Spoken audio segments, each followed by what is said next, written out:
สวัสดีดักซาแฟนเกมไหมครับทุกท่านครับวันนี้ผมสตีฟแนลคนเดิมฮะก็จะมาเล่นไหมครับ PE เวอร์ชัน1.0.9ฮะไปดูกันเลยผมก็จะมาสอนทำพายุกันนะฮะเราจะกระปุบปากกระต่ายตอนทำพายุกันฮะไม่กับภาพที่ผมบอกว่าตอนทำพายุกันฮะเมดิชีฟอร์จูนแบล็กเกิร์ลมาแก้พฤติกรรมครับผมก็ไม่ได้เอามาจากใครนะครับผมทำเองดับแรกคุณแคมเซคุมานบอกมาเลยเขียนตามผมเนี่ย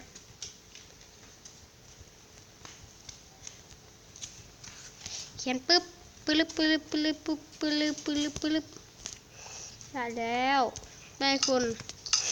มาเอาคุมานบอกมาคันโยกและบล็อกที่แข็งที่สุดวางนะ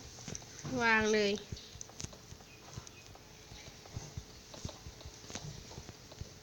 แล้วคุณวางแบบนี้จะแวบทำเป็นรูด้วยนะวางคุมานบล็อกลงไปเลยแล้วก็จะเป็นพายุที่ว่าทำให้เราแบบปิ้วออกจากมันฮะ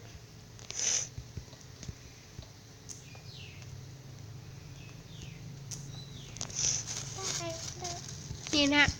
คุณเขียนตามผมนะ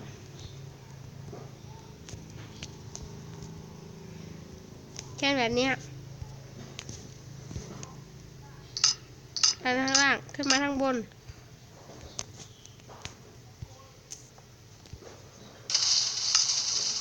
แป๊บหนึ่งมันแหลกฮะถ้ามันเกิดอาการแหลกก็ให้คุณทำอย่างนี้ฮะกดมาปุ๊บเขียนจะแวบ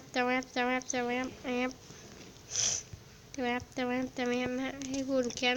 ไปว่าคุณเมนบล็อกคุณมาหรือคุณเมนผมไม่สนจะแวบคุณเขียนตามผมนะครับเว้นกดนี่แต่ตอนแรกมันจะไม่มีนะครับให้คุณกดไปจะแวบคุณกดจะแวบแล้วก็นี่มาข้างบนมันก็ได้นะฮะ